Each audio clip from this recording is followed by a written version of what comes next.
Buenos días, bienvenidos a un nuevo Morning Meeting, apertura de mercado europeo. Arrancamos la semana, hoy es 29 de junio, nos quedan pues nada, 2-3 días de junio para terminar ya la semana entrando en el primer mes del tercer trimestre.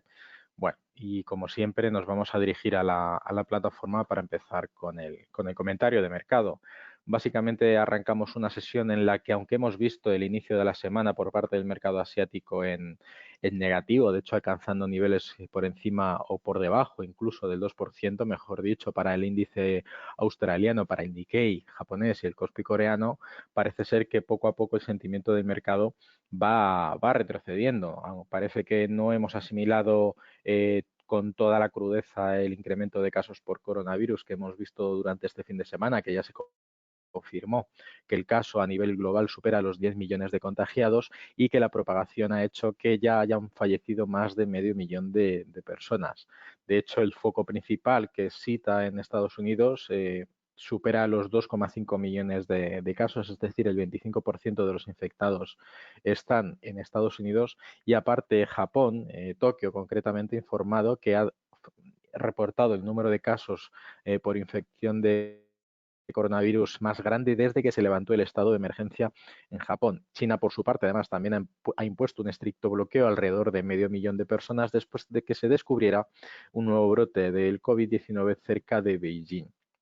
Aunque hemos visto también datos de que hay una vacuna en China desarrollada por una de las biotecnológicas del país que tendrá aplicación principalmente dentro del ejército, realmente lo que hemos visto no está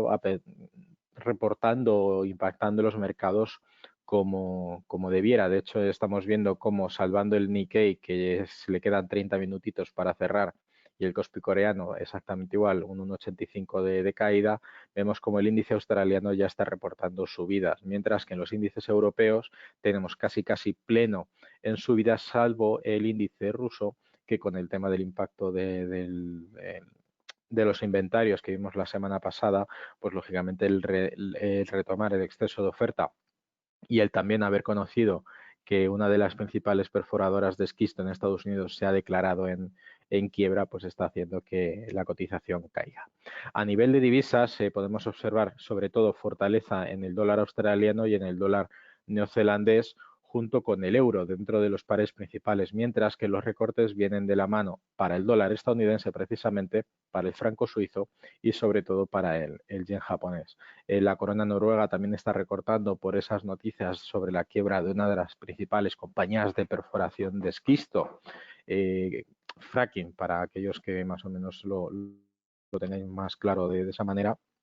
Después de haber, bueno, pues he aguantado casi 3 meses con un parón técnico importante, dado que la producción requiere de unos costes muy altos y que el precio del barril se sitúa a determinados niveles para que el marginal como mínimo sea positivo. Pues aún habiendo alcanzado esas cifras, parece ser que la operatividad o la inviabilidad de mantener esa actividad pues ha hecho que esta compañía, Chesapeake Energy, que es como se llama la compañía, pues se haya declarado en bancarrota. Dicho lo cual, en las materias primas tenemos como, después de haber hecho como el jueves y el viernes, pues un neto cero prácticamente, con un jueves con muchísima volatilidad y un viernes cerrando a la baja. En este caso arrancamos la semana de nuevo por debajo de los $38 por barril, que es la referencia que tenemos redonda para el caso del Texas, después de haber dibujado ese hombro cabeza a hombro, ese doble techo y ese doble suelo de más corto plazo que prácticamente en 2 días se acabó dibujando. Pues bueno, parece ser que poco a poco este exceso de oferta vuelve a ser inviable y deberíamos observar recortes en los inventarios y recortes en la producción que ya estaban planteados por la OPEP en su última reunión para, lógicamente, equilibrar la inelasticidad que tiene actualmente la demanda con la flexibilidad que tiene la oferta para dejar de producir. En el caso del Brent, el movimiento es exactamente igual. Después de haber hecho un más 2 el jueves, un menos 2,5 aproximadamente el pasado viernes, empieza a cotizar en ese entorno de los $40 por barril, por debajo de la línea de acumulación y de distribución del doble techo anteriormente visto. En el caso del oro ya hemos visto que el dólar australiano es de los que más sube y de hecho su cotización está empezando a salirse con cierta recurrencia por encima de el rango lateral que hemos visto dibujando recientemente durante los 2 últimos meses en el caso del oro, mientras que la plata poco a poco va remontando por encima de los 17,5 dólares por onza, en torno a los 17,80. A nivel de renta fija, pocos movimientos, aunque es cierto que esta semana viene marcada por las actas de la Reserva Federal el miércoles a las 8 de la tarde y el jueves tendremos el informe de las nóminas no agrícolas. Es un movimiento que se adelanta al festivo que tendremos el viernes en Estados Unidos. Recordemos que el sábado es el 4 de julio, es el Día de la Independencia, y lo que han hecho es adelantar el festivo al viernes anterior para, lógicamente, que la gente lo pueda disfrutar como festivo oficial. Eso hace que todos los datos que tendremos para el viernes se trasladen al jueves anterior y, por lo tanto, las nóminas no agrícolas se nos adelantarán un día esta semana. En el caso del VIX, después de haber arrancado la sesión inicialmente con una apertura con un hueco alcista importante, va recortando poco a poco según vamos viendo cómo los índices pues van remontando poco a poco su cotización. De hecho, los futuros americanos descuentan subidas en torno al 0,4% y el Russell 2000, que es el índice de mediana y baja capitalización, es el que más sube en torno al 1,26. En el caso del bono a 10 años americano, se mantiene estable dentro de este rango lateral en torno a los 138.000 dólares por bono, mantiene ese rango y en principio no va a haber cambios salvo que las actas de la Reserva Federal de este miércoles nos den algún tipo de sorpresa, mientras que en el Bund alemán sigue la subida sin freno y en principio pues se remonta ya por encima de los 136.500 euros por bono, poco a poco, y pues en principio haciendo acopio de renta fija por parte del Banco Central Europeo, principalmente con las inyecciones de liquidez planteadas en el último quantitative easing. Ya en los índices, como os comentaba, en principio hemos arrancado la sesión con caídas importantes, con huecos bajistas, pero en el caso del DAX alemán, tras haber abierto por debajo, ya está empezando a cotizar por encima y recuperando parte del precio perdido durante el pasado viernes. Mucho tiene que forzar la máquina de todas formas, teniendo en cuenta que el contexto macroeconómico y esta semana que vendrán marcadas por los productos interiores brutos de algunos de los países y los IPCs flash, los PMI flash, perdón, de la eurozona. En el caso del SP500, el movimiento también ha hecho un hueco después de haber arrancado con un hueco bajista ya recuperado totalmente ese hueco y en principio deberíamos observar poco a poco esa remontada. Lo importante es que parece que nos estamos empezando a mover en territorio interesante para los inversores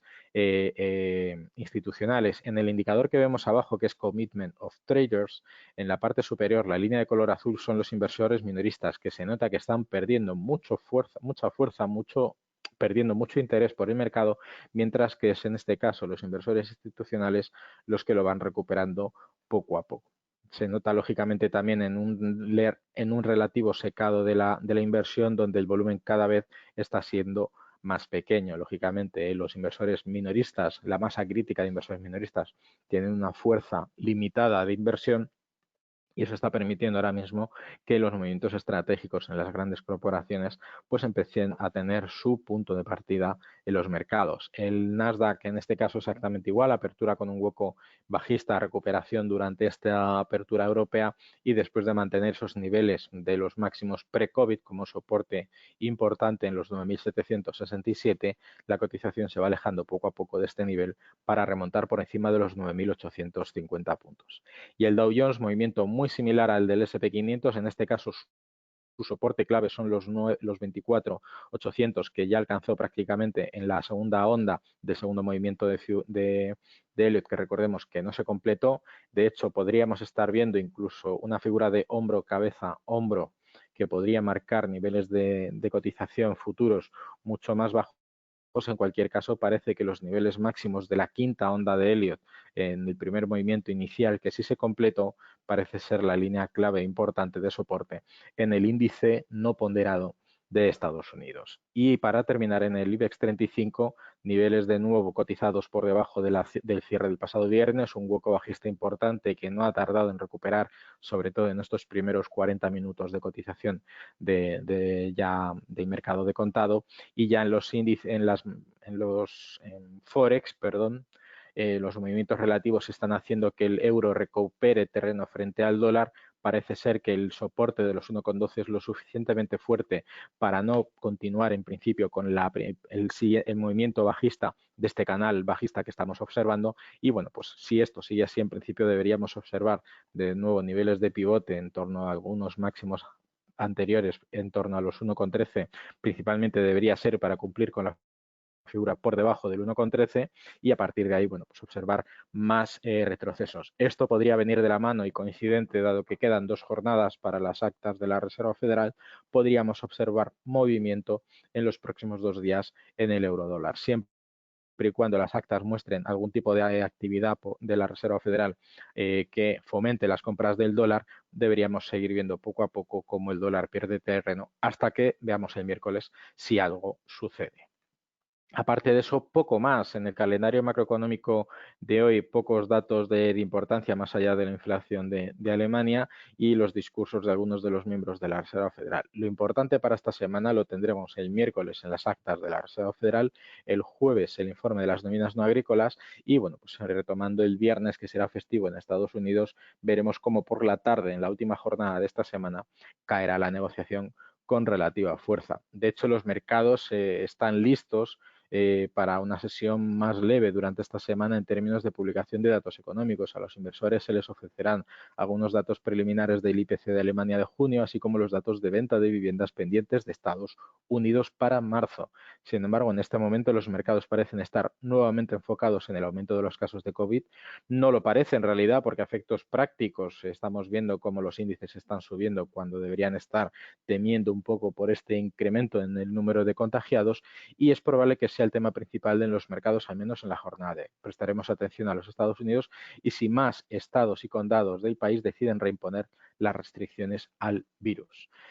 Como siempre, prestar atención a las noticias que vayamos publicando para todos vosotros y, por supuesto, en la pestaña de vídeo las últimas novedades de los seminarios realizados. Ya tenéis el último informe de renta variable realizado el viernes sobre la compañía de lujo Louis Vuitton en Hermès y, bueno, pues a partir de ahí iremos viendo durante la semana más seminarios para todos vosotros. Por mi parte, nada más agradeceros la asistencia, desearos muchísima suerte en vuestras inversiones y nos vemos mañana en un nuevo Morning Meeting. Hasta la próxima.